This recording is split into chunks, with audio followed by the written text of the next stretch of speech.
There is a specific kind of silence inside a server room. It is not quiet, exactly. It is a hum. A deep, vibrating drone of cooling fans and spinning drives that sinks into your bones. For the last 25 years, that hum has been the soundtrack of my life. It was the sound of Logicor Solutions breathing. And I was the one making sure it didn't suffocate.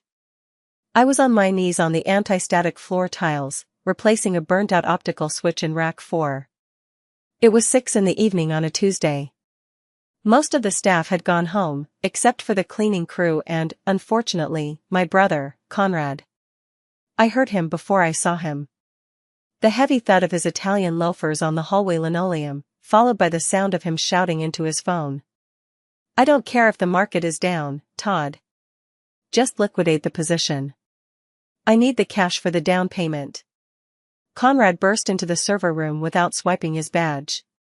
He never carried his badge. He just kicked the door until the magnetic lock gave up or someone opened it for him. He was 40 years old, wearing a suit that cost more than my car, and he still had the frantic energy of a teenager who just crashed his dad's Porsche. "Valerie," he shouted over the hum of the servers. "Why is the Wi-Fi down in the executive wing?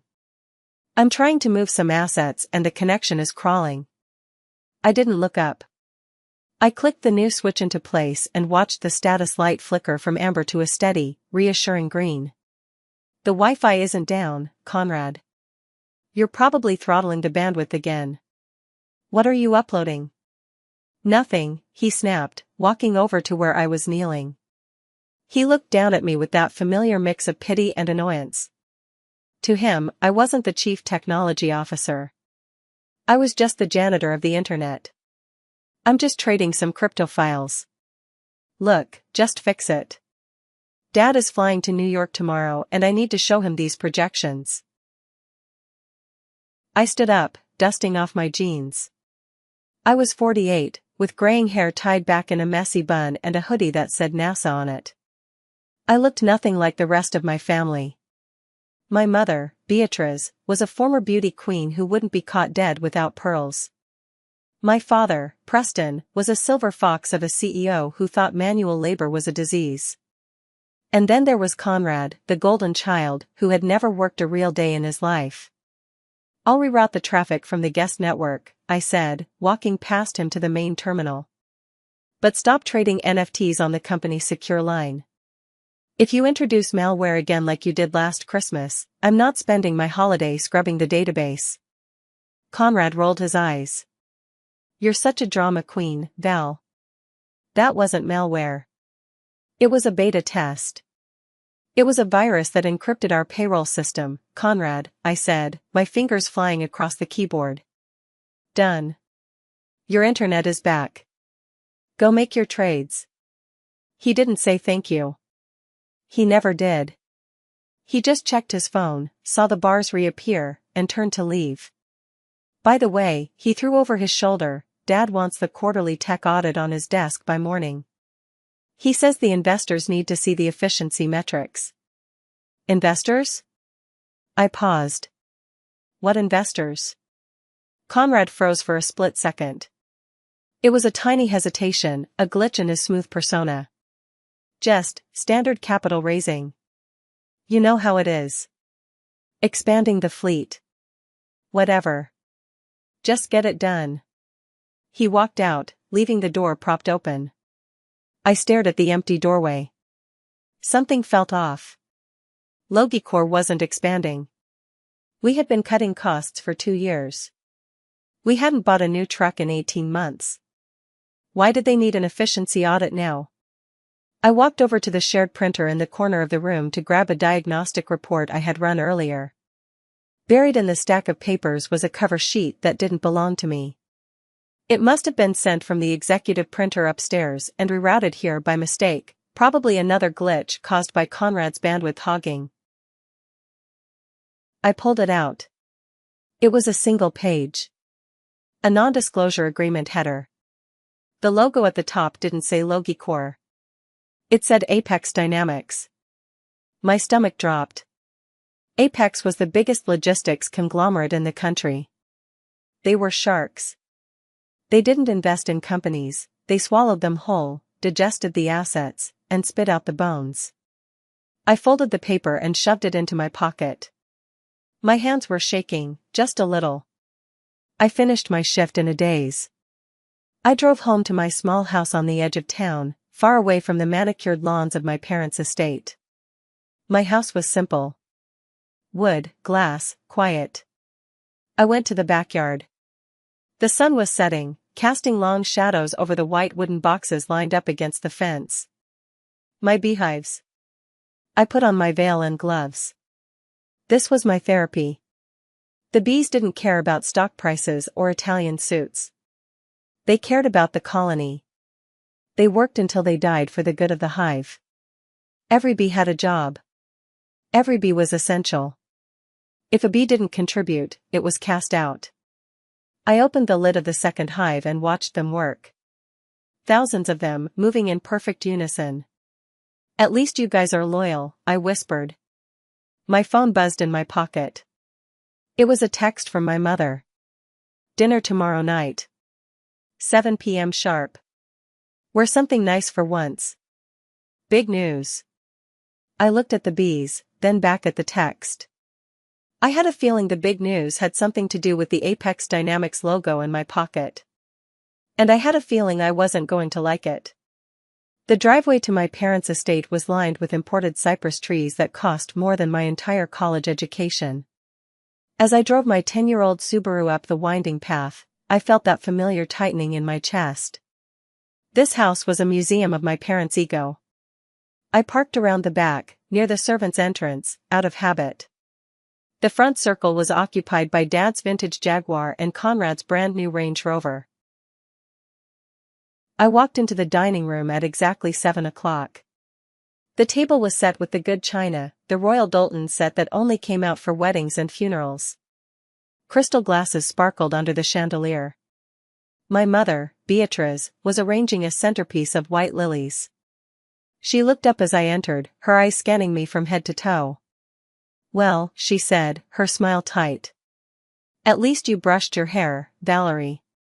Is that a new blouse?" "I've had it for 5 years, Mom," I said, taking my usual seat at the far end of the table. "Good to see you too." "Don't be snippy," she said, waving a hand. "Tonight is a celebration. Pour yourself some wine. It's a 2005 Bordeaux." My father, Preston, walked in from his study. He looked flushed, victorious. He was 74, but tonight he looked 10 years younger.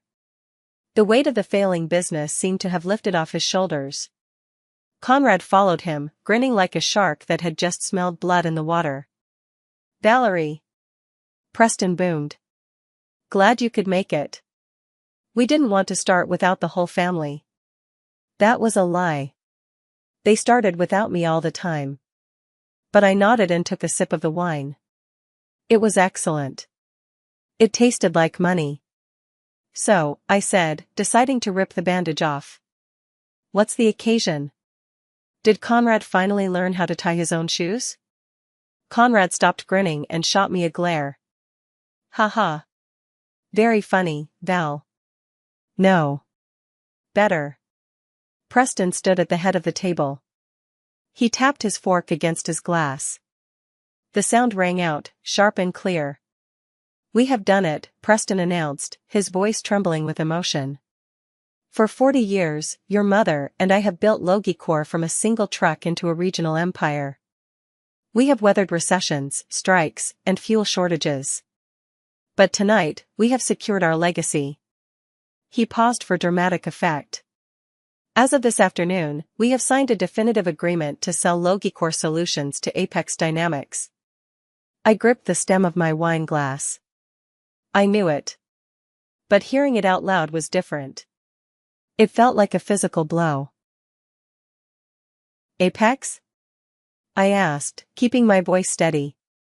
"Dad, they're asset strippers. They'll fire half the staff. They'll dismantle the fleet. They are paying us $850 million, Preston said, articulating every syllable. 850. Million. The room went silent. The number hung in the air, heavy and intoxicating. Cash and stock deal, Conrad piped up, unable to help himself. We close in 30 days. Do you know what this means? We're royalty, Val. We are actual royalty. Beatrice reached out and squeezed Preston's hand. We can finally retire, darling. We can get that villa in Tuscany. We deserve this. I looked at them. They were so happy. They were drunk on the number. And for a second, I waited for them to acknowledge the obvious. That's a lot of money, I said slowly. So, what's the transition plan? The tech stack is custom. Apex uses a different architecture. They're going to need me to migrate the dynamic route optimization system. That takes 6 months, minimum. Preston cleared his throat.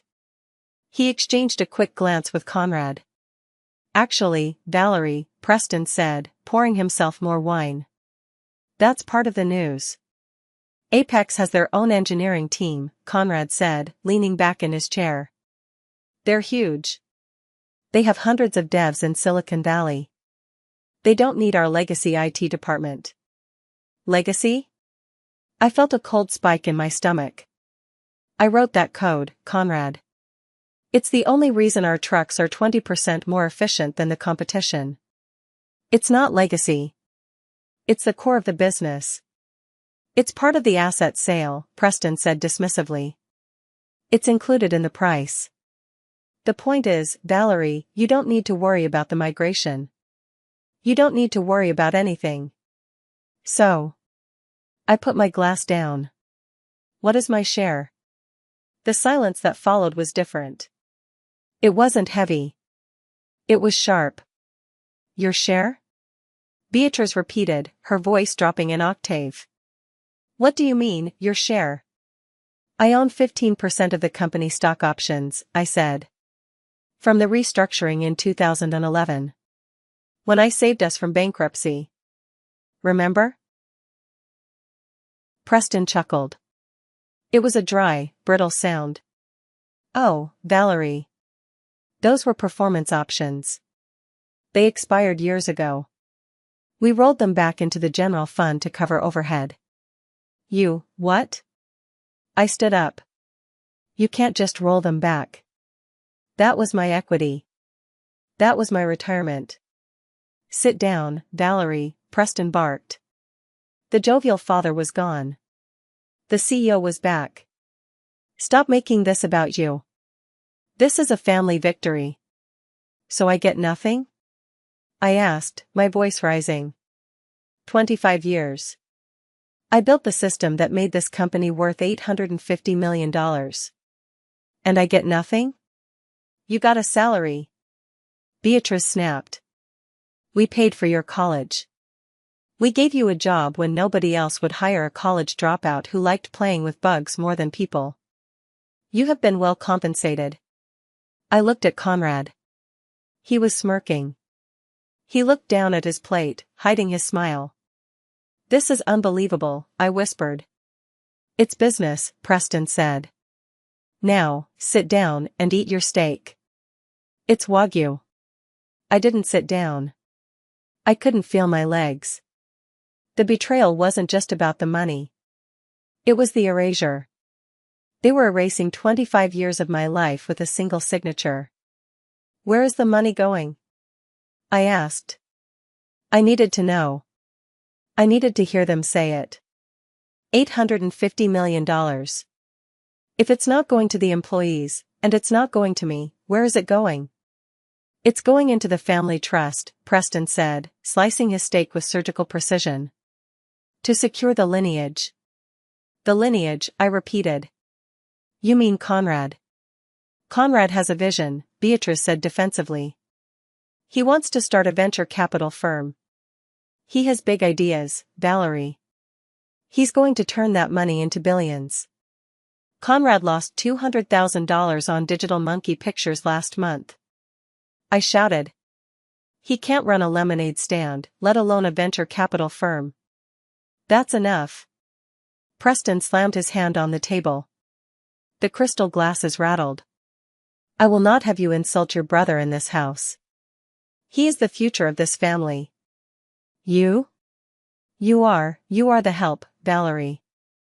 You always have been. You're a mechanic. A very good mechanic, but just a mechanic. The words hit me harder than a physical slap. Just the help. I looked over at Mr. Henderson, the family lawyer, who was sitting quietly at the far end of the table. He had been with us for 30 years.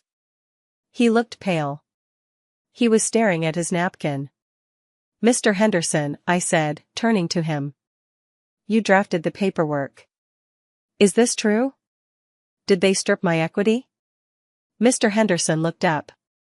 His eyes darted to Preston, then to me. He cleared his throat nervously. Valerie, the corporate structure is complex. Technically, the board has the right to dilute shares if— Shut up, Henderson, Preston growled. She doesn't need a legal lecture. She needs to learn her place. Preston stood up and walked toward me. He was a tall man, imposing. He used his height to intimidate people. It usually worked. We are giving the proceeds to Conrad, Preston said, standing inches from my face. Because he is the one who will carry the name forward. You? You live in that shack with your insects. You have no ambition.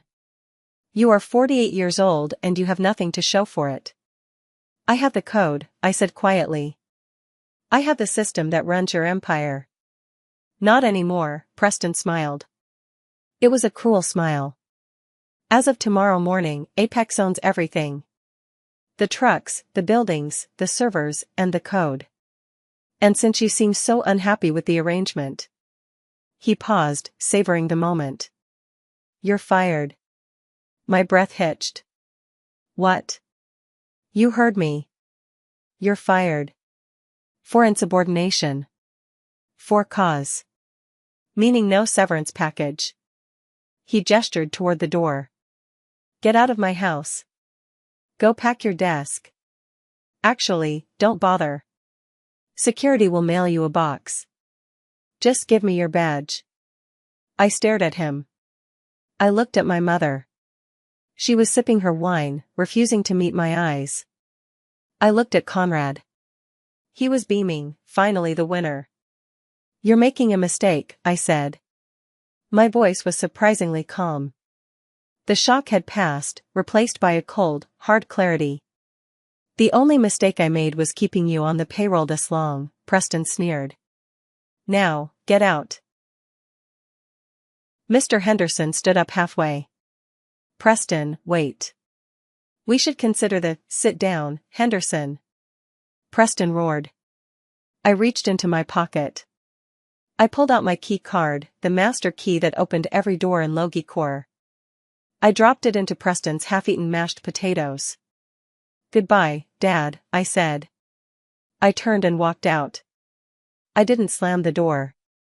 I walked past the servants' entrance, past the expensive cars, and got into my Subaru. As I drove down the long driveway, leaving the estate behind, I didn't cry. My hands were steady on the wheel. My father thought he held all the cards. He thought he owned the company, the code, and me. But as I turned onto the highway, heading back to my quiet house and my bees, I remembered something. I remembered a rainy afternoon in 2011. I remembered a desperate man begging his 33-year-old daughter to save his company. And I remembered a document tucked away in the fireproof safe in my study. Section 17C.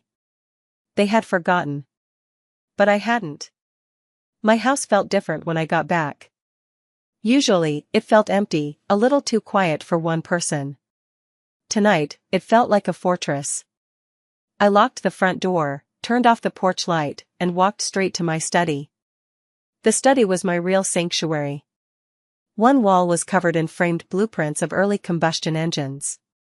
The other was lined with books on coding languages that haven't been used since the 90s. In the corner, behind a heavy oak desk, was a floor safe. I spun the dial. Left to 32. Right to 14. Left to 5. The heavy steel door clicked open. Inside, underneath my birth certificate and the deed to the house, was a manila envelope. It was dusty. I hadn't touched it in almost a decade. I pulled it out and sat on the floor, my legs crossed. I carefully undid the string tie and slid the document out. Emergency Restructuring and Intellectual Property Assignment Agreement, dated April 12, 2011. I ran my fingers over the paper. I remembered that day vividly. It was raining. The old office roof was leaking into buckets in the hallway. Preston, my dad, was crying. He was actually crying in his office. The bank was threatening to foreclose on the fleet. We had missed payroll twice. The drivers were threatening to strike. I was 33. I had just sold my condo, my first real asset, and liquidated my savings. I had $200,000 in cash. It was everything I had. Dad begged me for it. He said it was a loan. But I knew loans to family never came back. So I made him a deal. I would give him the cash to make payroll, and I would build him a new automated dispatch system that would cut fuel costs by 30%. But in exchange, I wanted protection. I flipped to page 12. Section 17C, Reversion Rights. The clause was short. Brutally simple. In the event that Logicor Solutions does not exercise the option to purchase the exclusive rights to the Dynamic Route Optimization, DRO, patents in perpetuity for the sum of $10 million within 15 years of this signing, all rights, ownership, and royalties shall revert automatically to the author, Valerie. I looked at the signature at the bottom. Preston's signature was shaky, desperate. He had laughed when he signed it. $10 million, he had said, wiping his eyes. Valerie, if this company is ever worth enough to pay you $10 million for some computer code, I'll be the happiest man alive. Sure. Put it in. It's monopoly money. 15 years. I looked at the calendar on my phone. April 12, 2011. Plus 15 years. That meant the deadline was April 12, 2026. Today was April 24th. They had missed the deadline by 12 days. They were so busy popping champagne for the sale to Apex, so busy measuring the drapes for their Tuscan villa, that they forgot to check the expiration date on the foundation of their house. My heart started to pound. Not from fear. From adrenaline. I wasn't just an employee they fired. I wasn't just the help. I was the landlord. And their lease had just expired. I didn't call a lawyer. Not yet. I knew exactly what to do. I opened my laptop and logged into the United States Patent and Trademark Office portal. I had kept my creator account active all these years, updating the maintenance fees out of my own pocket, just in case. I navigated to the Transfer of Ownership tab. I uploaded the scanned copy of the 2011 agreement. I highlighted Section 17C. I filled out the assertion of reversion form. The website asked me to confirm, "Are you the original author?" I clicked yes. "Has the exclusivity period expired without purchase?" I clicked yes. I hit submit. A little spinning wheel appeared on the screen. It spun for 5 seconds. 5 seconds that changed my life. Submission received. Processing. Estimated confirmation, 48 to 72 hours. I closed the laptop. I walked to the kitchen and made myself a cup of tea. My hands were perfectly steady now. Dad wanted to give everything to Conrad. He wanted to secure the lineage. Well, he was about to learn a hard lesson about genetics. Conrad might have his eyes, but I had his ruthlessness. And unlike them, I read the fine print. The next 3 days were strange. I was unemployed for the first time in 25 years. I woke up at 6, but instead of rushing to the server room to put out fires, I made coffee and sat on my back porch. I watched the bees. They were busy. The spring nectar flow was starting. They were bringing in pollen, bright yellow, deep orange. They were building. My phone was quiet.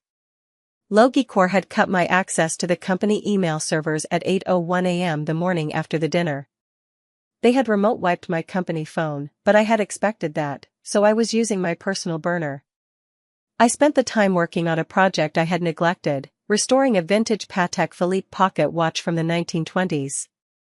It was a complex mechanism. Hundreds of tiny gears, springs, and levers working in perfect harmony. If one gear was misaligned, the whole thing stopped. That was exactly what Logicor was. A complex machine.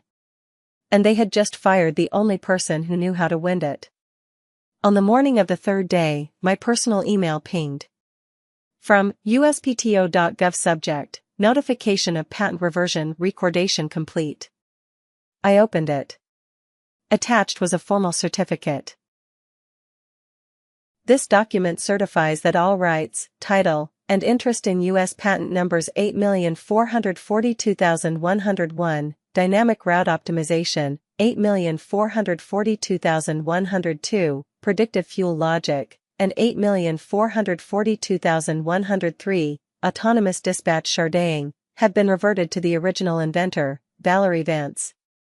I owned it. I owned the brain of the company. I printed 3 copies of the certificate. Then, I drafted a letter. I didn't use legal jargon. I kept it simple. To the Board of Directors of Logicor Solutions and the Acquisitions Department of Apex Dynamics, as of this date, I assert my exclusive ownership of the underlying technology currently powering the Logicor logistical fleet. The license granted in 2011 has expired. Any continued use of this technology constitutes willful infringement of intellectual property. You have 24 hours to cease operations of all software utilizing my code, or secure a new licensing agreement. Regards, Valerie Vance. I put the letters in FedEx envelopes. I marked them priority overnight signature required. I drove to the shipping center. The girl behind the counter weighed the envelopes. Important stuff, she asked, popping gum. You could say that, I smiled. It's an eviction notice. She laughed, thinking I was joking. I wasn't. I drove home and waited. I knew how the timeline would work. The letters would arrive around 10 a.m. the next day. It would take about 30 minutes for the mailroom to sort them. Another 30 minutes for legal to read them. And then, around noon, the screaming would start. I went back to my watch. I placed the final gear into position, the escapement wheel. I wound the mainspring. Tick. Tick. Tick. The watch came alive. It was perfect. At 11:42 a.m. the next day, my phone buzzed. Incoming call, Dad. I let it ring. Incoming call, Dad. I let it ring again. Incoming call, Mom. I put the phone on Do Not Disturb and set it face down on the table. The buzzing continued, vibrating against the wood like an angry hornet. I poured another cup of tea. By 1 p.m., my phone had 47 missed calls. 20 from Preston. 12 from Beatrice. 10 from Conrad. And 5 from a number I didn't recognize. Probably the poor general counsel at Logicor who was currently having a heart attack. I decided to listen to a few voicemails, just to gauge the temperature of the fire I had started. I played the first one from Preston. Valerie. What the hell is this? I just got a letter from the patent office? Is this some kind of sick joke? Call me back immediately. You are embarrassing this family. He sounded confused. Angry, but confused. He still thought he was in charge. I skipped to the third one from him, recorded 20 minutes later. Valerie, pick up the phone. Apex just called us. Their legal team is freaking out. They're threatening to pause the deal. You need to sign a waiver saying this is a mistake. Right now. Do you hear me? I will sue you into the ground. Panic. Good. Then I played one from Conrad. Hey, Val, Look, Dad is losing it. Just, come on, stop playing games. We can give you something, okay? Maybe 50 grand? Just sign the paper. I have investors lined up for my fund, I can't look like an idiot. Call me. 50 grand. He was still trying to buy a diamond with a coupon. The last one was from Mom. Her voice was trembling, but it was that dangerous, icy tremble she used when I was a child and didn't clean my room. I don't know who you think you are, doing this to your father. He has high blood pressure, Valerie. If he has a stroke, it's on your hands. You are being selfish and vindictive. Fix this. I deleted the messages. I wasn't going to face them alone. I knew my family. They wouldn't play fair. They would bully, lie, and cheat. I needed a shark. I called Mr. Galliano. I had met Victor Galliano a few years ago at a tech conference. He was a corporate IP litigator who wore bespoke suits and smiled like a crocodile. He had given me his card and said, if you ever decide to stop letting that company exploit you, call me. He picked up on the second ring. Valerie Vance, his voice was smooth, deep. I was wondering when I'd hear from you. I saw the USPTO filing this morning. It popped up on my tracker. Very aggressive. Hello, Victor, I said. I need representation. I assume Logicor is melting down? They are. Apex is involved now too. Excellent, Galliano chuckled. I love a three-way dogfight. What is your goal here, Valerie? Do you want a settlement? A reinstatement? An apology? I looked out the window at my beehives. I thought about the dinner. I thought about Preston throwing my key card into the mashed potatoes. I thought about being called to help. No settlement, I said. I want full market value. I want them to realize that they sold a house they didn't own. I want to squeeze them, Victor. Until the pips squeak. Music to my ears, Galliano said. I'll draft a formal cease and desist. I'll demand an immediate injunction on their fleet. Every truck using your algorithm is a rolling crime scene. I'll send it over within the hour. And Valerie? Yes? Don't answer your phone. Don't talk to them. Don't open your door. Let me be the wall. Consider it done, I said. I hung up. The house was quiet again, but the energy had changed. The fuse was lit. The bomb had gone off. Now, all I had to do was watch the smoke rise. I walked to the kitchen and made a sandwich. I took a bite, and for the first time in 3 days, food actually tasted good. Wow, things are heating up. Valerie just dropped the nuke on her family. What would you do if you were in her shoes? Would you take the 50 grand or burn it all down? Let me know in the comments below. And hey, if you're enjoying the revenge, smash that like button and subscribe. Comment your city so I know where my listeners are from. Every comment helps the channel grow. Thank you. The siege began at 8 a.m. the next morning. It didn't start with a lawsuit, it started with a banging on my front door that was loud enough to wake the dead. I was in my kitchen, feeding my sourdough starter. I checked the security monitor mounted on the wall. It was Conrad. He was wearing the same suit from yesterday, rumpled and stained.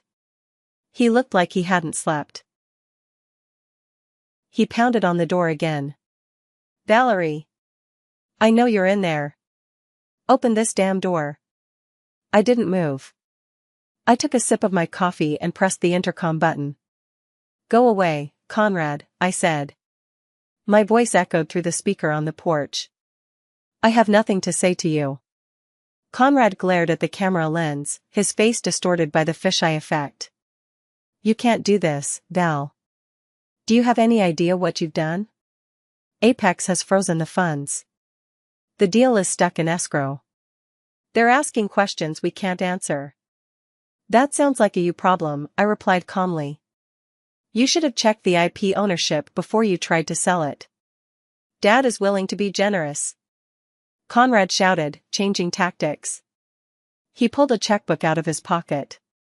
He authorized me to write you a check right now. $200,000. Tax-free. Just sign the waiver, hand over the keys to the repo, and we forget this ever happened. I laughed. I couldn't help it. 200,000? Conrad, the valuation of the patents is roughly 40% of the total deal. That's $340 million. And you're offering me 0.05%? It's better than nothing, he screamed, kicking the bottom of the door. You're just a greedy spinster. You don't even have kids. What do you need money for? I have a legacy to build. Get off my porch, Conrad. No. I'm not leaving until you sign. He picked up a ceramic planter, one of my favorites, and smashed it against the siding of the house. Dirt and shards of pottery exploded everywhere. I didn't flinch. I just picked up my phone and dialed 911. 911, what is your emergency? I have an intruder attempting to break into my home, I said, my voice steady. He is violent and destroying property. My address is 42 Oak Lane. Is the intruder known to you? Yes. It's my brother. But he's not welcome here. I watched on the monitor as Conrad paced back and forth, screaming obscenities about my bees, my sad little life, and how I was jealous of his success. 5 minutes later, a cruiser pulled into the driveway. 2 officers stepped out. Conrad tried to pull the "Do you know who my father is" card. It didn't work. When he resisted the officer trying to calm him down, they handcuffed him. I watched them shove him into the back of the cruiser. It was a humiliating sight, the heir to the Logicor empire, being hauled away like a common drunk. I felt a pang of sadness. Not for him, but for the little boy I used to help with his math homework. That boy was gone. This man was just a hollow shell filled with my father's expectations. I went outside after they left to sweep up the broken pottery. My phone buzzed. It was a text from Mr. Galliano. Your father just filed a complaint. They are suing you for corporate sabotage and theft of trade secrets. Emergency hearing tomorrow. Wear a suit. It's showtime. The conference room at the downtown law firm was cold. It smelled of lemon polish and fear. On one side of the mahogany table sat my parents. Preston looked 10 years older than he had at the dinner. His skin was gray, his eyes bloodshot. Beatrice sat next to him, clutching her pearls like a lifeline. They had brought a team of 4 lawyers from a white shoe firm.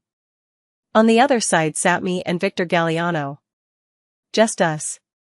Victor was relaxed, leaning back in his chair, tapping a silver pen against his legal pad.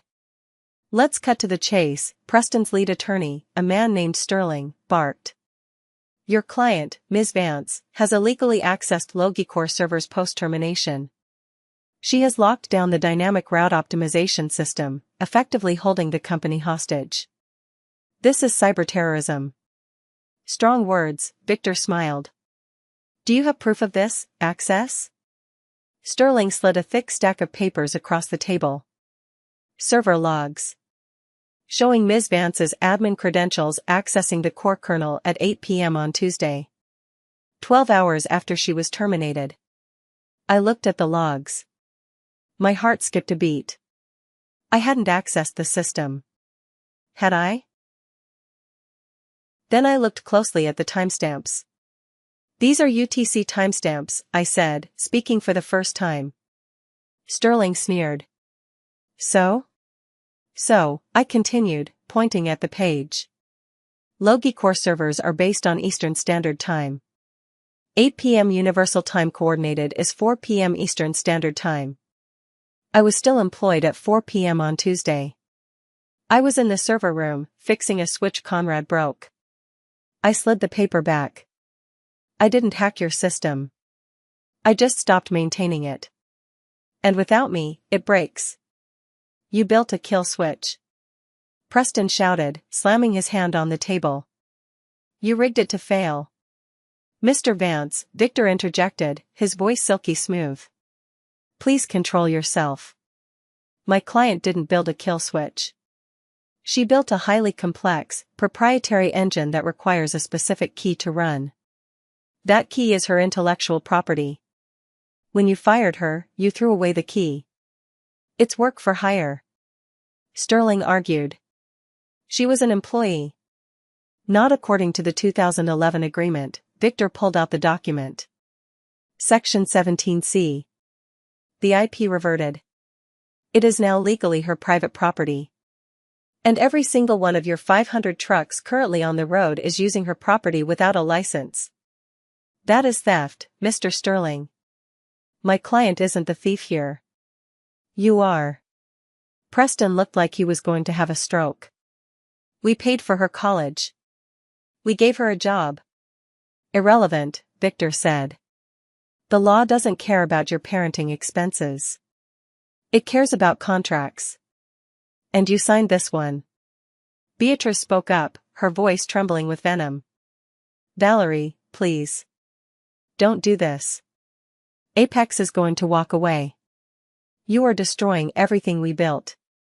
You destroyed it, I looked her in the eye. When you decided I was just the help. When you decided to give my life's work to Conrad. We can offer a settlement, Sterling said quickly, sensing his client was losing ground. $5 million. One-time payment. Victor laughed. A loud, genuine laugh. $5 million? For the engine of an $850 million deal? Try again. Or don't. We are happy to let Apex do their own due diligence. You wouldn't dare, Preston hissed. You signed an NDA. The NDA covers trade secrets, I said. It doesn't cover me proving ownership of my own property to a potential buyer who is about to purchase stolen goods. I stood up. I'm meeting with the Apex technical audit team tomorrow. I suggest you tell them the truth before I do. We walked out. As the door closed, I heard Preston throw a glass against the wall. It shattered. The meeting with Apex Dynamics took place in a neutral location, a hotel conference suite near the airport. The Apex team was serious. 3 engineers, 2 lawyers, and their CTO, a woman named Dr. Eris Thorne. I had read her papers on algorithmic logistics. She was brilliant. She wasn't going to be fooled by bluster. Preston and Conrad were there too, sitting in the corner like scolded children. They weren't allowed to speak. Ms. Vance, Dr. Thorne said, shaking my hand. We've reviewed your patent filing. It looks legitimate. However, Logicorp claims that their current system has evolved significantly beyond your original 2011 patents. They claim it is a derivative work that they own. That's their claim, I nodded. But I can prove that the foundation is identical. How? Dr. Thorne asked. I opened my laptop. I need access to the live code repository. Read only. Preston started to protest, but the Apex lawyer silenced him with a look. They granted me access. I projected the code onto the big screen. It was a wall of text, millions of lines of C++ and Python. When I wrote the core kernel, I explained, I used a specific variable naming convention to track the logic threads. I'm an amateur apiarist. A beekeeper. I typed a search command into the terminal. grep our apis _ mellifera. The screen lit up. Hundreds of results scrolled by. Apis mellifera, I said. The European honeybee. That's the main routing thread. I typed another. grep our bombus.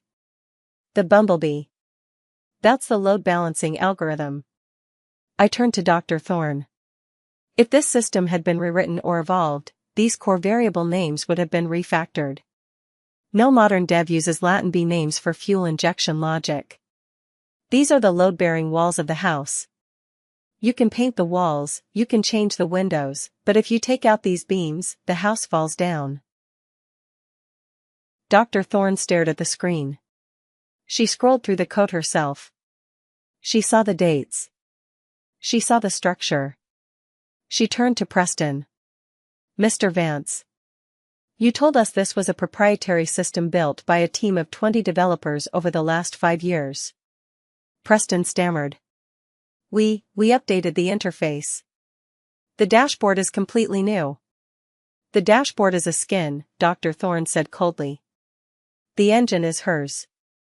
And she holds the title. She closed her laptop. We cannot proceed with this acquisition. The IP liability alone is catastrophic.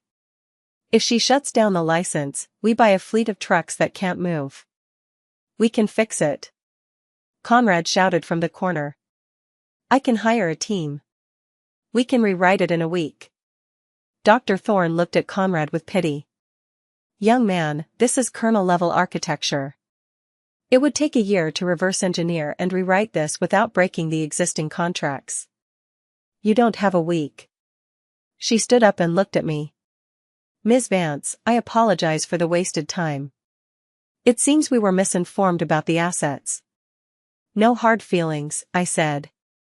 As the Apex team packed up, Preston sat with his head in his hands. The deal was dead. $850 million had just evaporated in a puff of smoke. I walked past my father. He didn't look up. He looked small. You should have paid the $10 million, Dad, I whispered. I thought the victory would be the end of it. I thought they would retreat, lick their wounds, and maybe, finally, negotiate. I was wrong. When a narcissist loses control, they don't negotiate. They try to destroy the person who took control away. 2 days after the Apex deal collapsed, I woke up to my phone blowing up with notifications. Not calls, social media tags. My mother had gone nuclear. She had given an exclusive interview to a local news station, and then posted a long, rambling sob story on her Facebook page, which had thousands of followers in the local community. The headline on the news clip read, Elderly couple extorted by estranged daughter, local business in peril. I watched the video in horror. Beatrice was sitting in her living room, dabbing her eyes with a handkerchief. Preston was holding her hand, looking frail and defeated. We gave her everything, Beatrice sobbed on camera. We put her through school. We supported her when she couldn't find a husband. And now, in our twilight years, when we just want to retire, she has stolen our company's passwords and is holding us hostage for millions of dollars. She wants to bankrupt her own parents. The reporter, a young woman looking for a viral story, added solemnly, Logicor employs over 300 people in our town. Their jobs are now at risk because of this family dispute. The comments section was a cesspool. What a monster. Ungrateful brat. She should be in jail. I hope the parents sue her for everything. Someone should go to her house and teach her a lesson. I felt sick. My hands shook as I scrolled. They were weaponizing the community against me. They were painting me as a hacker, a thief, a villain. My doorbell rang. I jumped. I looked at the monitor. It wasn't the police. It was a reporter. And behind him, a news van. I closed the blinds. I felt trapped in my own home. My phone rang. It was Victor. Don't look at the internet, he said immediately. Too late, I said, my voice cracking. Victor, they're lying. They're saying I stole passwords. They're saying I'm extorting them. I know, Victor said. His voice was hard, dangerous. And they just made the biggest mistake of their lives. How? Everyone hates me. Valerie, listen to me. They just went on public record accusing you of a crime, extortion and theft, that we have already proven in a legal deposition you did not commit. That is defamation per se. It is malice. I don't care about the law right now, Victor. There are people outside my house. Let them stand there, Victor said. Because when we file this defamation suit, we aren't just going after the company assets. We are going after their personal assets. The house. The cars. The trust fund. Everything. I just want it to stop, I whispered. It will stop, Victor promised. But we have to hit back. Harder. I need you to authorize me to release the 2011 agreement and the audio recording of the board meeting where Preston called you the help. We need to control the narrative. I hesitated. Releasing the audio meant exposing the private rot of my family to the world. It meant there was no going back. No reconciliation. Ever. I looked at the window where the reporters were camped out. I thought about my bees. I thought about how hard I worked to build a quiet, decent life. And I thought about my mother's fake tears on that screen. Do it, I said. Burn it down. Good girl, Victor said. Watch the news at 6. I hung up.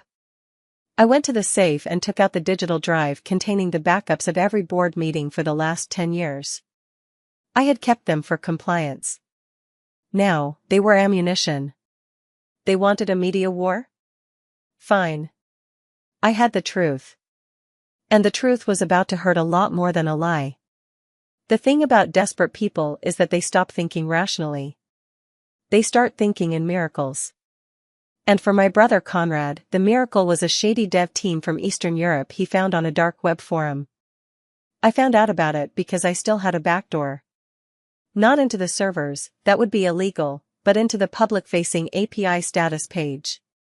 It was a simple dashboard I built years ago to let clients track their shipments.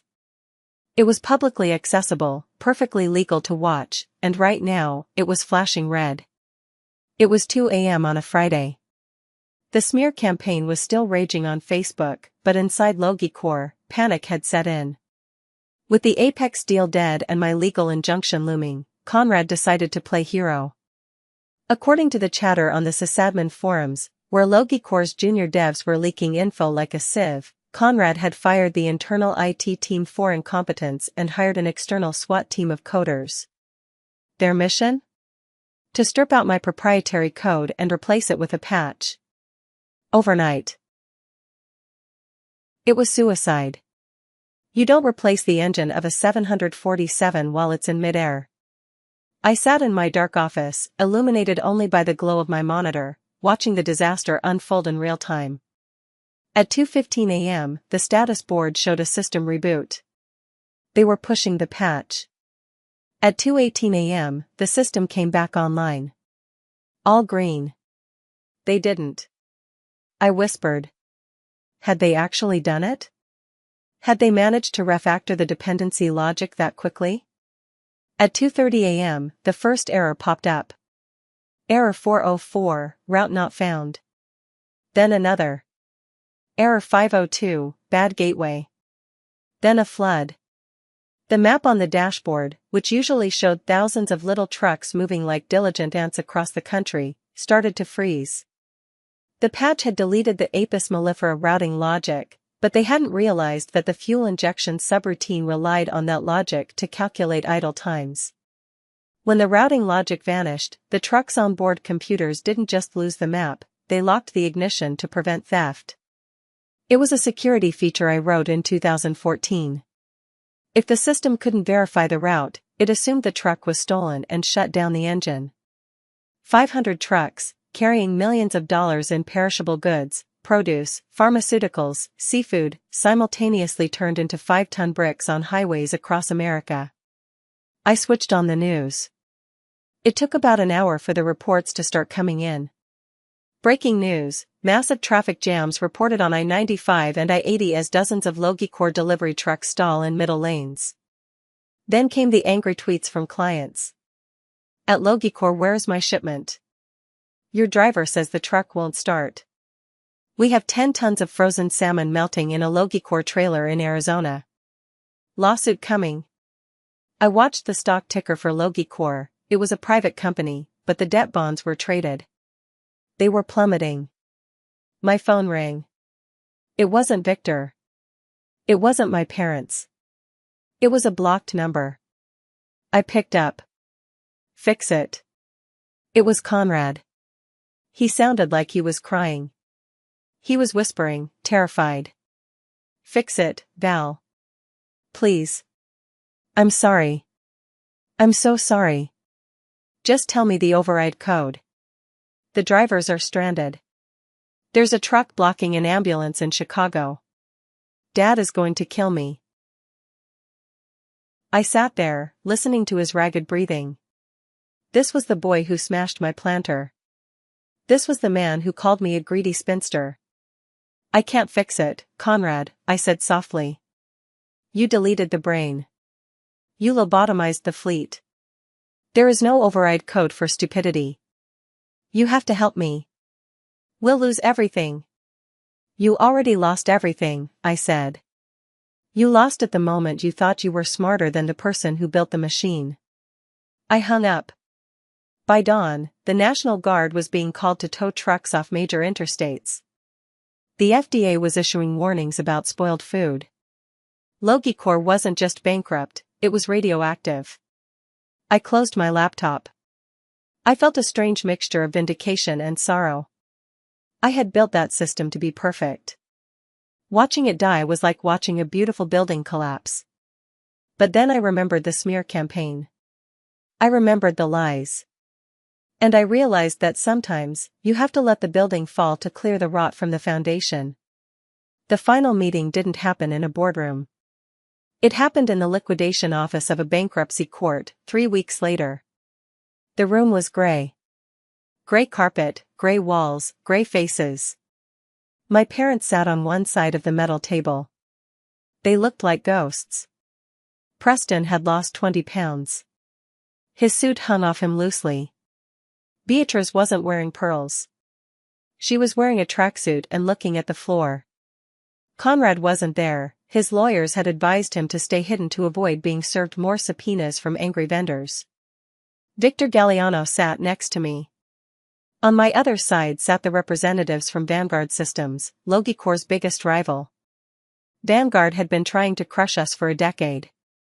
Now, they were here to pick the meat off the bones. The Vanguard CEO, a sharp woman named Eleanor, slid a document across the table toward me. Ms. Vance, Eleanor said. We have reviewed your patent portfolio. It is elegant. Superior to ours in every way.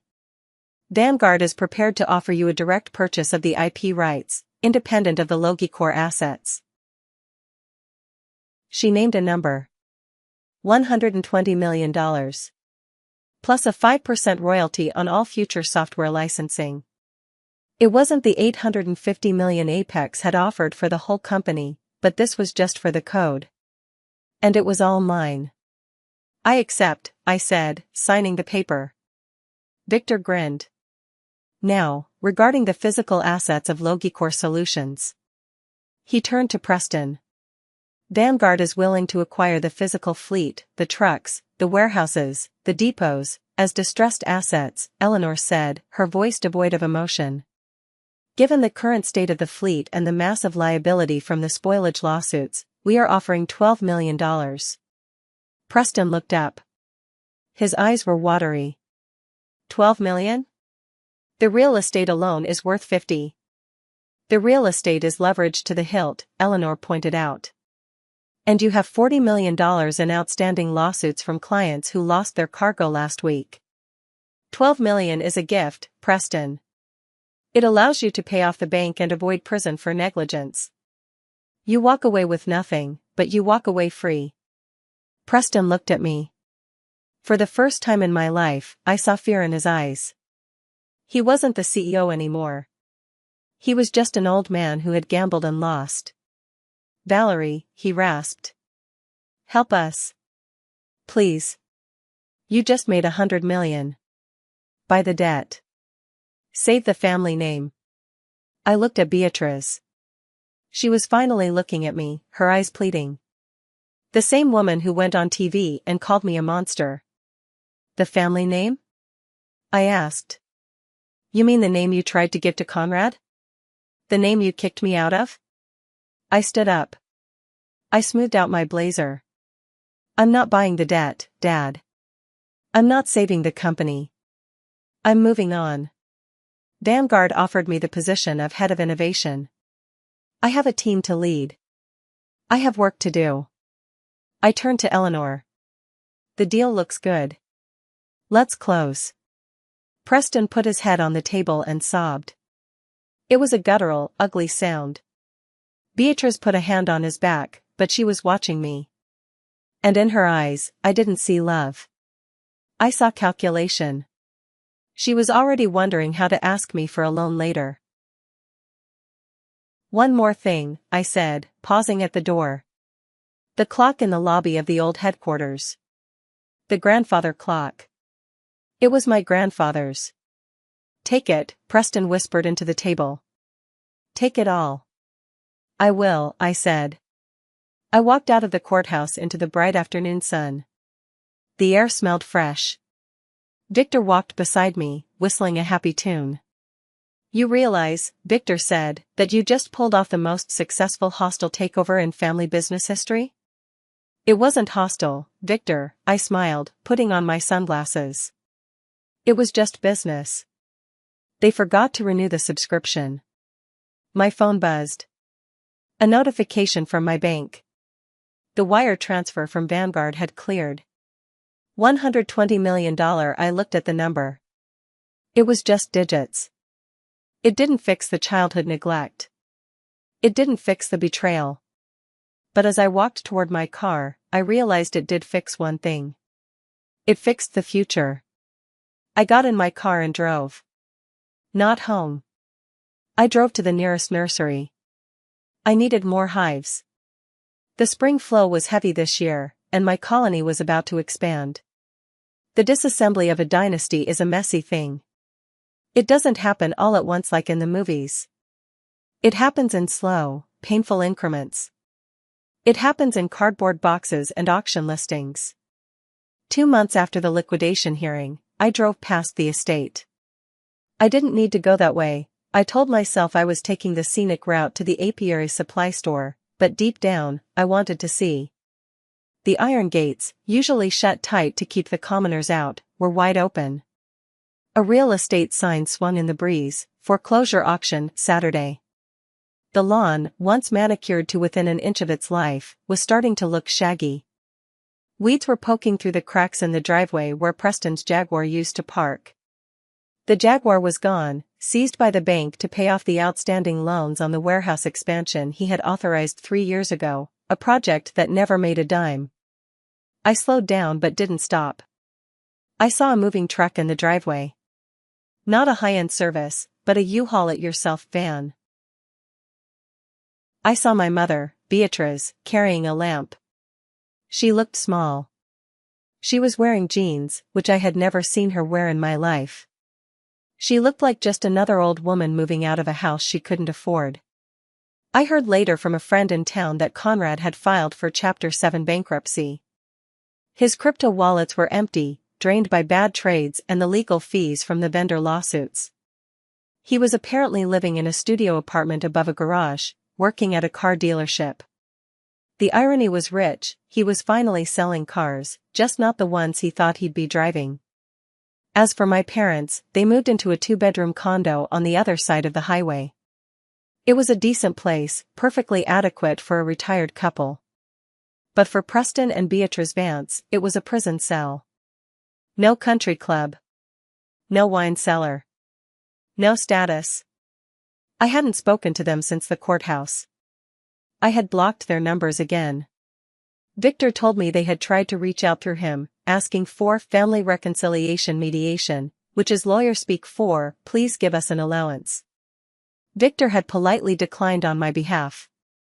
But living in the same town meant our paths would eventually cross. It happened at the grocery store on a Tuesday evening. I was in the produce aisle, picking out apples. Valerie? I froze. I knew that voice. But it lacked the imperious snap it used to have. It sounded frail. I turned around.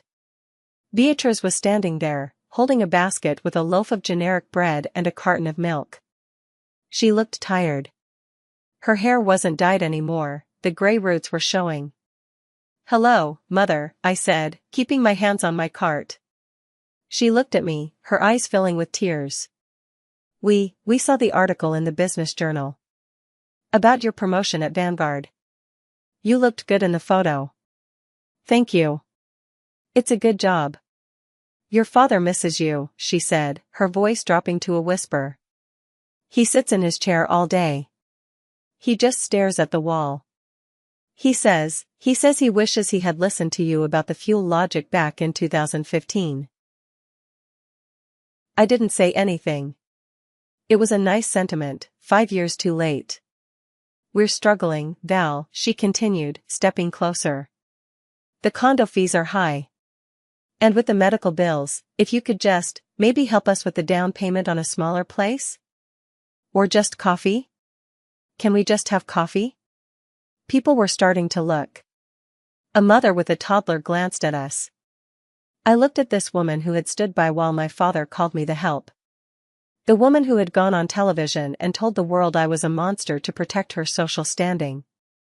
I felt a flicker of pity, but I stomped it out. Pity was the crack in the door that let the wolves back in. I can't do that, Mother, I said. Why, she cried, a little louder now. We're your family. Everyone makes mistakes. Family doesn't fire family at the dinner table, I said calmly. Family doesn't try to steal their life's work. You didn't want a daughter, Beatrice. You wanted an employee. And I quit. I turned my card around. Valerie. Don't you walk away from me, she shouted, the old venom leaking back into her voice. I kept walking. I didn't look back. I paid for my apples, walked to my car, and drove home. I didn't cry. I just felt lighter. 6 months later. My office at Vanguard Systems was on the 42nd floor. It was all glass and steel, overlooking the city skyline. It was clean. Efficient. On the wall behind my desk hung the antique grandfather clock I had rescued from the Logicor lobby. I had spent weeks restoring it. I stripped the varnish, polished the brass pendulum, and oiled the gears. Now, it ticked with a steady, rhythmic heartbeat that filled the room. My title was Senior Vice President of Innovation Strategy. It was a mouthful, but the work was real. I led a team of 50 engineers. Young, bright kids who actually read documentation and asked questions. I didn't have to fight to be heard here. When I spoke in meetings, the room went quiet. Not out of fear, but out of respect. They knew who I was. I was the woman who wrote the ghost code. I was the woman who took down a giant with a single piece of paper. My assistant knocked on the door. Valerie? The CEO wants to review the Q3 projections for the new autonomous fleet. Tell Eleanor I'll be there in 5 minutes, I smiled. I swiveled my chair and looked out the window. Far below, the city moved like a circuit board. Cars, trucks, people, all following invisible lines of logic. I thought about the reversion clause. Section 17C. People called it a trap. They said I tricked my family. But it wasn't a trap. It was a test. A test of character. If they had treated me with respect, if they had valued me as a partner instead of a servant, the clause would have never mattered. I would have renewed the license for $1. I would have given them everything. But they failed the test. They thought they could build a castle on a foundation they despised. They thought the decoration wouldn't fight back. My phone buzzed. It was a notification from my home security system. The camera showed my backyard. The sun was shining on the white wooden boxes. I had expanded the apiary. I now had 20 hives. I was producing enough honey to sell at the local farmers market on weekends. It was my favorite part of the week. No suits, no code, just me and the jars of gold. I checked the timestamp on the camera. The bees were swarming around the entrance of Hive 1. They were bringing in the last of the autumn nectar. There is a rule in beekeeping: if a queen is weak, if she stops laying, or if she puts the colony in danger, the workers will ball her. They will surround her, vibrate their wings to create intense heat, and eliminate her. Then, they raise a new queen.